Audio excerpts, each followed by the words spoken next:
بسم الله الرحمن الرحیم. زمون نن یو طرف ته تله دی، یو ډېر ښایسته ابشار دی کوکارۍ کې. د کوکارۍ د بازار نه بره یو غټه ښکاري او هغې ګټې پورې به ځان مونږ رسو. او په منځ کې چې کوم دی ډېرې ښکلې نظارې دي، ښکلې ځایونه دي، نو هغه به وینو او د هغې نه بعد به چې کوم دی نو هغه ابشار ته ځان رسو. زما سره اوسئ چې یو ښکلی ځای وینو او دا سفر شروع څنګه شو، د هغه ځای نه شروع کړو.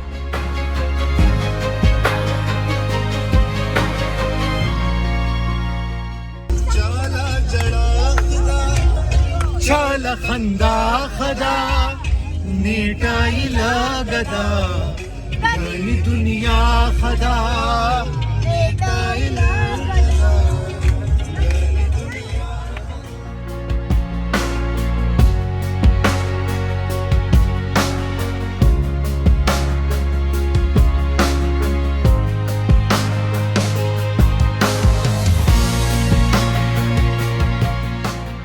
کتونکو زما د یو ملګری ستړی ناست دی، خو ده ته پته نشته چې زه هم ستړی یم. د هغه د همت کار دی، ستړي کېږي ټول په دې کې لوی وړوکی نه وي، خو بیا د همت خبرې. نو دی ناست دی ځان له لږه دمه کوي او زما په خیال د دې کیمرې نه چې وشرمېدو چې یاره ما به دنیا ویني چې دی تلی نه شي. نو سخته د ټول لپاره ده. ستا زموږ مات دی هغلته زموږ په هغه مخامخ زموږ نور سټوډنټس روان دي ډېر په مینه. ایده دا پکې یو ملګری دا هم دی او ګورو چې لاره مخکې څونه نوره.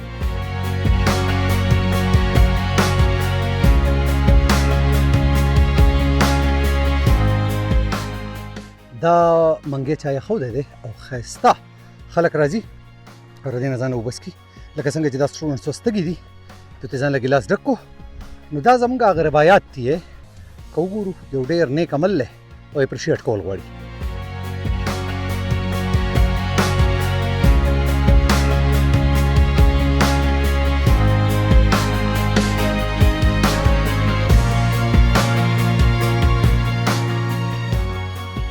زما نوم ارتضا خان دی او زه به کلاس 5 جیسمین کې په اس پی ایس کې سبق وایم په احمد آباد سیکشن.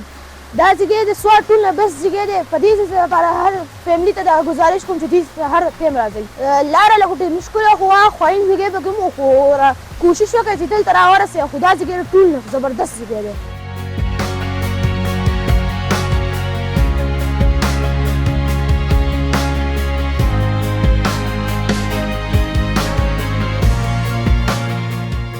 د هایک تر ټولو نه ګرانه خبره را دي د واپسي.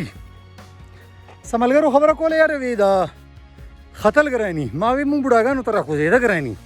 زه کولی چې دا ټول عمر د دغه شي که نه ده د هایکونو ټریکونو شي، نو په اخره کې بیا دا ګوړې کار پرېږدي، بیا دا ټول ستا د وجود دا زور ستا په دې ګوړو دی. نو اوس زما په راکوزېدو کې ډېر بد حل دی.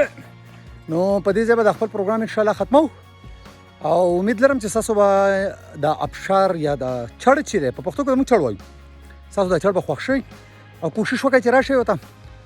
زه نه منم چې په سوات کې دومره په نږدې ځای کې تاسو ته دومره ښکلی نیچر او دومره ښایسته چې کوم دی نو لکه چړ میلو شي.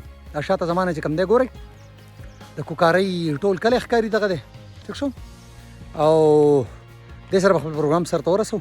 د لوی له پمان.